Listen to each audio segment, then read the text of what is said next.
नमस्कार दोस्तों, आप सभी का स्वागत है आपके अपने यूट्यूब चैनल ट्रिकी नंबर 1 में।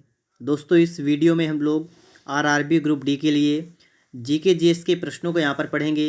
ये प्रश्न प्रीवियस ईयर के प्रश्न हैं जो कि आपके एग्ज़ाम के लिए काफ़ी ज़्यादा इम्पॉर्टेंट हैं, इसलिए आप लोग इस वीडियो में लास्ट तक बने रहिएगा। शुरुआत करेंगे हम लोग यहाँ पर प्रश्न नंबर 1201 से। तो आप यहाँ पर देखिएगा, निम्नलिखित में से किसका पहले भारतीय आज़ादी के युद्ध के रूप में वर्णन किया गया था। तो लिखा हुआ है कि पहले भारतीय आज़ादी के युद्ध के रूप में वर्णन किया गया था। तो इनमें से किसका वर्णन किया गया था?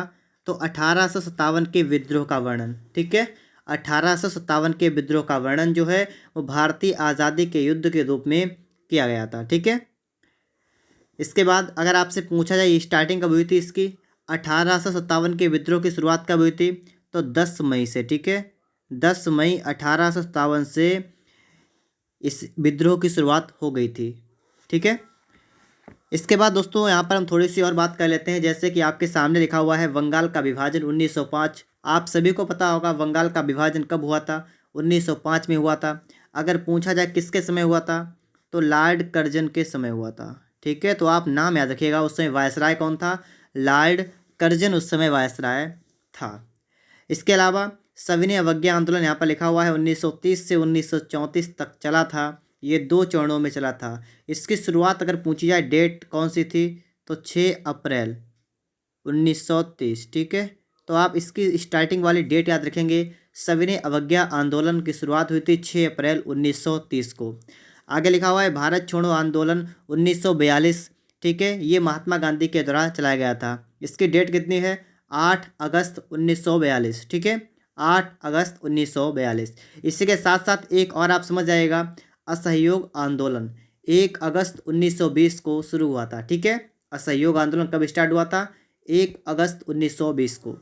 यहाँ पर आगे लिखा हुआ है यदि अमोनिया एक गैस है तो कपूर क्या है? ठीक है, बात को समझिए कि अमोनिया का संबंध गैस से है तो कपूर का संबंध किससे है? तो कपूर का संबंध किससे है? ठोस से। ठीक है, कपूर का संबंध किससे है? ठोस से है। इसके साथ साथ आप इसका एक फैक्ट और याद रखिएगा। आपको पता होगा ऐसी कौन सी चीज़ है मतलब जो सीधे ठोस से सीधे गैस में चली जाती है गर्म करने पर, तो वह कपूर है। ठीक है, कपूर एक ऊर्ध्वपातन क्रिया के अंतर्गत आता है। ऊर्ध्वपातन क्रिया एक ऐसी क्रिया होती है जिसमें ठोस को गर्म करने पर सीधे गैस में चेंज हो जाता है। ठीक है, आगे देखिएगा आप लोग, एक बहुत पुराने मॉडल पेंडुलम घड़ी की कार्य पद्धति पूरी तरह से और थी तो किसके द्वारा संचालित थी, ये आपसे यहाँ पर पूछा गया है। आप बताएंगे मैकेनिकल थी। ठीक है, कैसी थी? मैकेनिकल थी। इसके बाद में आप सभी को पता होगा कि गुरुत्वाकर्षण बल जो है प्रत्येक गुरुत्वाकर्षण बल जो होता है वो एक ऐसा बल होता है जो कि प्रत्येक चीज़ को अपनी ओर खींचता है। ठीक है, और आपको यहाँ पर यही पता होगा कि जो आपका जी होता है ना, गुरुत्वाकर्षण तंग जो आपका जी होता है ना, उसका मान कितना होता है? 9.8। ठीक है, 9.8। इसको भी आप याद रखिएगा। आगे देखिएगा, अंतरिक्ष यान के अंदर अंतरिक्ष यात्री कितना वजन महसूस करते हैं? मतलब ज़्यादा वजन महसूस करते हैं या कम वजन महसूस करते हैं या शून्य या उनके बल पर कोई निर्भर नहीं करता है, मतलब यहाँ पर कहने का मतलब ये है। ठीक है, तो इनमें से आपको बताना है कौन सा करेक्ट होगा। तो अंतरिक्ष यान के अंदर अंतरिक्ष यात्री यात्री मतलब शून्य वजन महसूस करते हैं, मतलब उन्हें कोई भी वजन वगैरह नहीं लगता है। ठीक है, इसके बाद आगे आप देखेंगे विंडोज़ कीबोर्ड में और लिखा है कौन सी फंक्शन की कई कार्य कर सकती है, और यह एक नियत विंडोज़ डिफ़ॉल्ट नहीं होता है। मतलब कौन सी एक ऐसी की है जो कई प्रकार के कार्य कर सकती है, उसका नाम है F8। ठीक है, F8 जो आपकी विंडोज़ की है वो आप कई कार्य कर सकती है। हवा में अम्ल वर्षा किसके छोड़े जाने के कारण होती है? मतलब हवा में हम क्या छोड़ दें जिसके कारण अम्ल वर्षा होती है? तो इसका राइट आंसर होगा ऑप्शन बी, सल्फर डाइऑक्साइड और नाइट्रोजन ऑक्साइड। ठीक है, सल्फर डाइऑक्साइड और नाइट्रोजन ऑक्साइड, इनके छोड़ने से जो है वो हवा जो है वो उसमें अम्लीय वर्षा होना स्टार्ट हो जाती है। ठीक है, ठीक है, आगे देखिए। इसके बाद आगे देखिएगा, लिखा हुआ है कि एक रासायनिक परिवर्तन नहीं है। कौन सा एक रासायनिक परिवर्तन नहीं है? तो यहाँ पर आपको देखना है, लिखा हुआ एक अंडा पकाना, एक आइस क्यूब पिघलाना और केक को बेक करना, केला सड़ना। अब देखिएगा, अब आपको यहाँ पर अगर ये नहीं पता है कि रासायनिक परिवर्तन होता क्या है या भौतिक परिवर्तन क्या होता है तो आप यहाँ पर नहीं बता पाएंगे। तो मैं आपको थोड़ा सा बता रहा हूँ, ठीक है। देखिए भौतिक परिवर्तन क्या होता है, जब भी किसी चीज़ में कोई कार्य करें, जैसे कि मान लीजिए आपने दूध से दही बना दिया, ठीक है। तो दूध से आपने क्या किया, दही बना दिया। अब क्या आप दही से दूध बना सकते हैं, तो आप कहेंगे नहीं बना पाएंगे। तो ऐसे जब भी क्रिया होती है तो उसे कहते हैं रासायनिक क्रिया। मतलब अगर आपने कोई कार्य कर दिया और पुनः आप उस कार्य को ना कर पाएँ तो समझ लीजिए वो है आपकी रासायनिक क्रिया। जैसे एक अंडा पकाना, जिससे कि अंडा पका दिया आपने, ठीक है। मान लीजिए अंडा था, आपने उसे उबाल दिया। अब उबालने के बाद क्या वो फिर से वही अंडा बन सकता है जो पहले था? नहीं हो पाएगा ना। तो जब बिल्कुल चेंज हो जाए, उसे दोबारा उस रूप में ना ला सकें, तो वही आपका रासायनिक परिवर्तन है। जैसे केक को बेक करना, अगर आपने केक बना दिया है ना, जैसे मान लीजिए आटा आपने बनाया, आटे से आपने केक बना दिया। अब क्या आप केक से आटा बना सकते हैं? नहीं होगा ना, तो ये रासायनिक हो गया। केले का सड़ना, जैसे केला था, अब केला सड़ गया, क्या सड़े हुए केला से फिर से वैसा ही केला बन जाएगा? नहीं बन पाएगा ना। तो ये भी एक रासायनिक परिवर्तन हो गया। तो आप समझ गए होंगे, उम्मीद करता हूँ कि रासायनिक परिवर्तन क्या होता है। किसी एक चीज़ से दूसरी चीज़ बन जाए और पुनः वो चीज़ ना बन पाए, तो वही होता है आपका रासायनिक परिवर्तन। एक आइसक्रीम पिघलाना, तो आप पिघलाइएगा, फिर से जमा दीजिएगा, फिर से आपकी बर्फ़ बन जाएगी। बात को समझ रहे हैं आप? बर्फ़ जमाई आपने, पिघला दीजिए, उसको फिर से जमा दीजिए, फिर से जम जाएगी, फिर से पिघला दीजिए। तो ये लगातार क्रिया होती रहेगी। तो ये आपकी हो गई भौतिक क्रिया। समझ गए होंगे अच्छी तरीके से आप लोग यहाँ पर, ठीक है। एक बहुत इंपॉर्टेंट प्रश्न है जो मैं आपको यहाँ बता देता हूँ, ठीक है।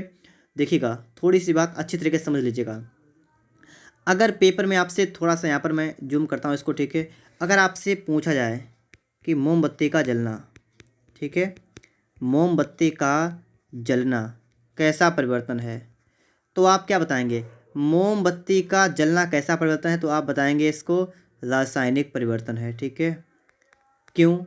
क्योंकि जब आप मोमबत्ती को जलाएंगे, आपको पता है होता है कि मोमबत्ती के अंदर धागा होता है ना, और जब हम जलाते हैं धागा जल जाता है, उसके साथ में मोम भी जल जाता है, ठीक है। तो वो तो आपका हो जाएगा रासायनिक परिवर्तन।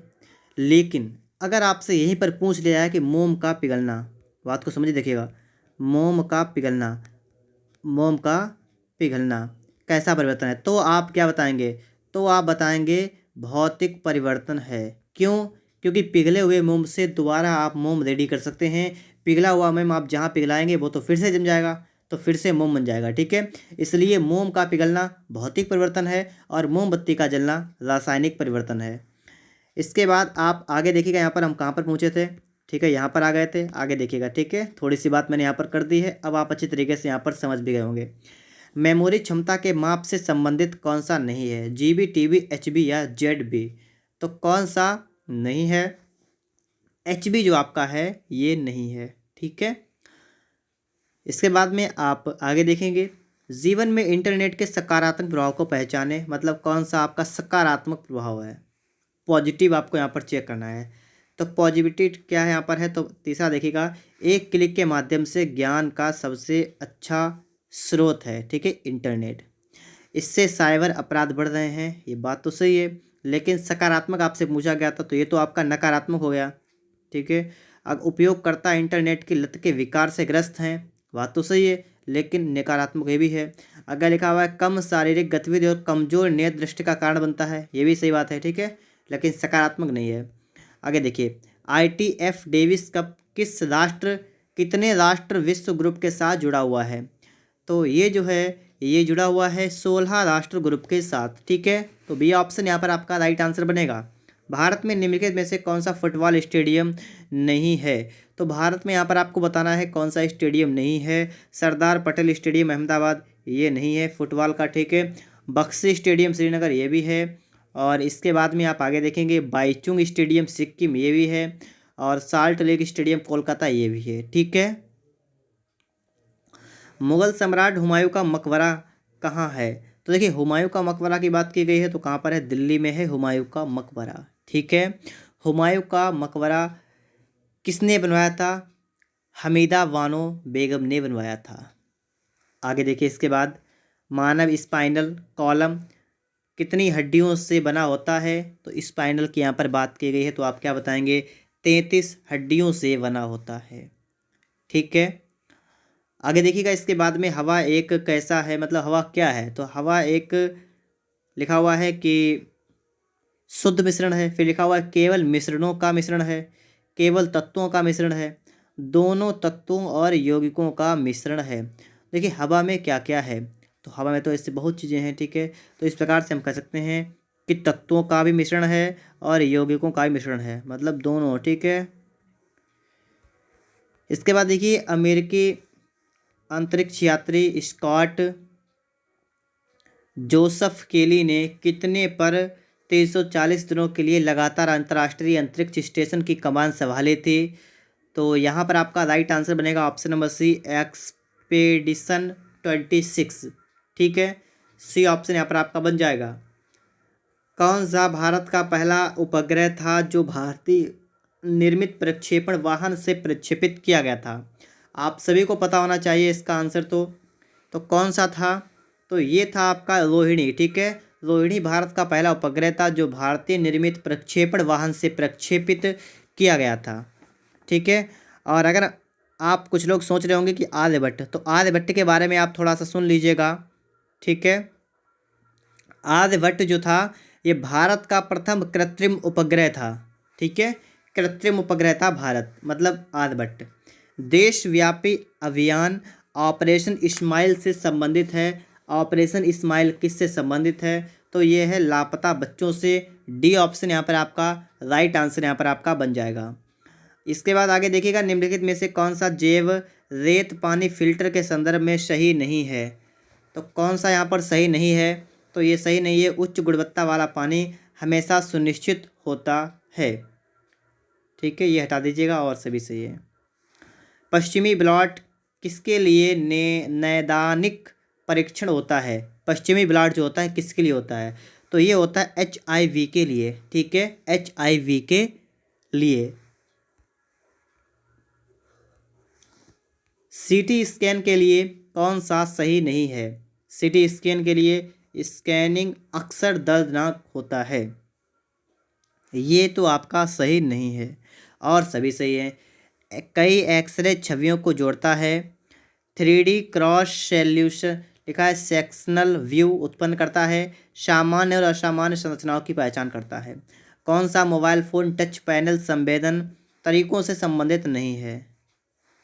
तो कौन सा? देखिए फिंगर टच है, वॉइस रिकग्निशन और लिखा है ग्लव्ड टच और लाइट ट्रांसमिटेंस। तो यहाँ पर आपका राइट आंसर होगा वॉइस रिकग्निशन, ठीक है। ये टच पैनल संवेदन तरीकों से संबंधित नहीं है। आगे देखिएगा यहाँ पर, बोरोसिलिकेट ग्लास बर्तन का माइक्रोवेव ओवन में प्रयोग किया जाता है क्योंकि यह अत्यधिक गर्मी प्रतिरोध है। विषम को चुनना है, कोकीन, कैफीन, निकोटीन, हेरोइन, इनमें से विषम कौन सा है? तो विषम आपका है कैफीन, ठीक है।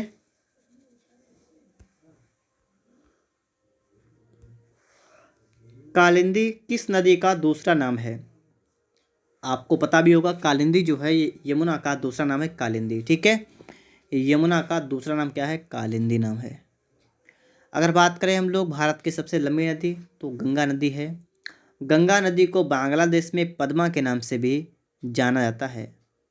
आगे देखिएगा, महाभारत युद्ध जो है कितने दिनों तक चला था? 18 दिनों तक चला था महाभारत का युद्ध, ठीक है, कौरव और पांडव के बीच। आगे देखिएगा, इसके बाद भौतिक अनुसंधान प्रयोगशाला किसके द्वारा स्थापित की गई थी? तो भौतिक अनुसंधान प्रयोगशाला विक्रम साराभाई के द्वारा स्थापित की गई थी। डी ऑप्शन करेक्ट आंसर होगा, ठीक है। भारत में परमाणु कार्यक्रम के जनक का नाम बताइए? होमी जहांगीर भाभा, ठीक है। इसके बाद में आप सभी को यही पता होना चाहिए कि CV रमन को 1930 में भौतिक के क्षेत्र में नोबेल पुरस्कार दिया गया था। घूमर किस राज्य का लोकप्रिय नृत्य है? घूमर कहाँ का है? राजस्थान का है घूमर।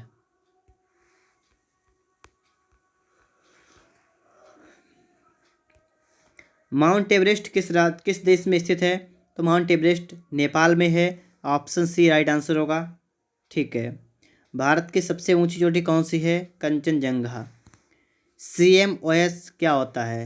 CMOS क्या होता है? बैटरी चालित मेमोरी चिप होती है, ठीक है। कौन सा cricketer ICC cricket hall of fame की सूची में नहीं है? तो हॉल ऑफ फेम की सूची में कौन सा क्रिकेटर नहीं है? रवि शास्त्री। यहाँ पर आप लोग देखेंगे अगला प्रश्न है, निम्नलिखित में से कौन सा सीधे कोलेस्ट्रॉल का उल्लेख नहीं करता है? तो कौन नहीं करता है? रेसूस फैक्टर उपयोग नहीं करता है। ठीक है। निम्नलिखित में से कौन सा खाद्य के लिए सहायक के रूप में नहीं माना जाता है?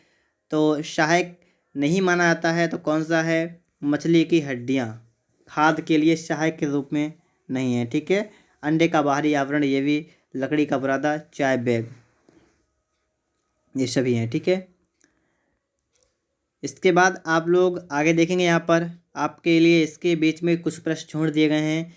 वो इसलिए क्योंकि वो पिछले प्रश्न थे, पुराने थे, करंट के नहीं थे। ठीक है। तो इसलिए मैंने हटा दिए हैं, उनको पढ़ने से कोई फ़ायदा नहीं मिलने वाला। ठीक है।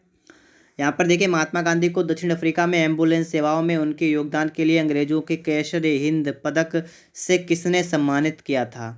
तो कैसर-ए-हिंद से किसने सम्मानित किया गया था? लॉर्ड हार्डिंग ने इन्हें सम्मानित किया था। ठीक है।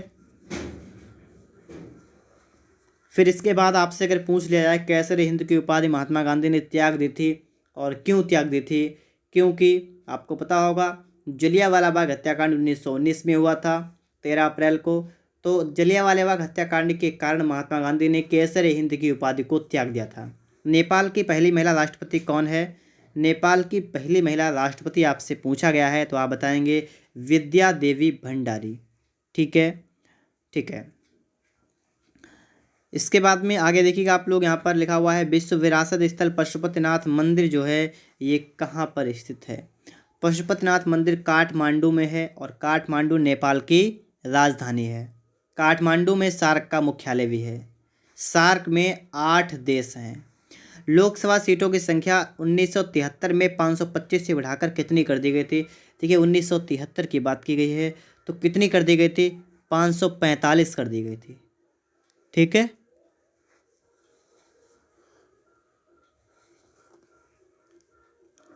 भारत के संविधान का कौन सा अनुच्छेद समान नागरिक कोड से संबंधित है? समान नागरिक कोड से संबंधित है तो कौन सा है? अनुच्छेद 44, अनुच्छेद 44। ठीक है। आगे देखिएगा इसके बाद में 1242 नंबर है, उस भारतीय संगीत विशेषज्ञ का नाम बताइए जिसे सेशेल्स के लिए सांस्कृतिक राजदूत के रूप में नामित किया गया है। उसका नाम क्या है? उसका नाम है AR रहमान। ठीक है। बी ऑप्शन आपका यहाँ पर बिल्कुल ही राइट आंसर बन जाएगा। एक विकार जिसमें एक व्यक्ति दूर की वस्तु को स्पष्ट रूप से नहीं देख सकता है उसे क्या कहा जाता है? क्या पूछा गया है? जिसमें एक व्यक्ति दूर की वस्तु को स्पष्ट रूप से नहीं देख सकता है। अब देखिए, दूर की वस्तु को नहीं देख सकता है, इसका मतलब वो पास की वस्तु को देख सकता है, मतलब निकट की वस्तु को यहाँ पर देख सकता है। अगर कोई व्यक्ति ऐसा है जो निकट का देख सकता है, दूर का नहीं देख सकता है, तो इसका मतलब है उसकी आँख में निकट दृष्टि दोष है। और निकट दृष्टि दोष को इंग्लिश में क्या कहते हैं, बात ये समझने वाली है। तो निकट दृष्टि दोष को इंग्लिश में कहते हैं मायोपिया। ठीक है। तो मायोपिया यहाँ पर हो जाएगा। निकट दृष्टि दोष के निवारण के लिए किस लेंस का उपयोग करते हैं? तो आपको पता होना चाहिए कि निकट दृष्टि दोष के निवारण के लिए अवतल लेंस का उपयोग किया जाता है। किस लेंस का? अवतल लेंस का उपयोग किया जाता है। प्रधानमंत्री सुरक्षा बीमा योजना के तहत जोखिम कवरेज कितना है? कितने रुपए मिलते हैं सुरक्षा बीमा योजना के तहत? तो आप बताएंगे 2 लाख रुपए। ठीक है। 2 लाख रुपए। इसके बाद आप लोग आगे देखेंगे, यहाँ पर अगला प्रश्न आपके लिए है, भारत का कौन सा जिला देश के NOFN के तहत उच्च गति ग्रामीण ब्रॉडबैंड नेटवर्क वाला पहला जिला बन गया है? उस जिले का नाम क्या है? आप बताएंगे यहाँ पर इडुक्की। भारत ने नीली जीव रोग के लिए पहला टीका विकसित कर लिया है जो मुख्यतः निम्न में से किसमें पाया जाता है? तो एक किसमें पाया जाता है? भेड़ और बकरियों में। ठीक है। वर्ष 2009 में उत्तरी अमेरिका के लिए बेहतर संचार के लिए टेरेस्टार 1 का प्रक्षेपण किया गया था। इसे किस देश ने प्रक्षेपित किया था? इसे प्रक्षेपित किया गया था फ्रांस के द्वारा। ऑप्शन ए यहाँ पर आपका बिल्कुल ही राइट आंसर बन जाएगा। भारत एक धर्म जोरोआस्ट्रियन मुख्य रूप से किस राज्य में पाया जाता है? तो ये कहाँ पर पाया जाता है? महाराष्ट्र में। ए ऑप्शन बिल्कुल करेक्ट आंसर बनेगा। कौन सा दुनिया का पहला कृत्रिम उपग्रह था? कृत्रिम उपग्रह की बात की गई है तो आप बताएंगे स्पुतनिक फर्स्ट, ठीक है, स्पुतनिक 1, जो कि रूस के द्वारा छोड़ा गया था। आगे देखिएगा आप लोग यहाँ पर अगला प्रश्न आपके लिए है, ग्रामीण विकास मंत्रालय द्वारा शुरू किए गए समन्वय पोर्टल का उद्देश्य क्या है? समन्वय पोर्टल का उद्देश्य क्या है? तो ये उद्देश्य है संसद आदर्श ग्राम योजना की प्रगति और कार्यान्वयन की निगरानी करना, ठीक है, संसद आदर्श ग्राम योजना की प्रगति और कार्यान्वयन की निगरानी करना। दोस्तों इस तरीके से हमारी वीडियो यहीं पर समाप्त हो रही है। अगर आपको वीडियो पसंद आया हो तो आप लोग वीडियो को लाइक और चैनल को सब्सक्राइब ज़रूर करिएगा।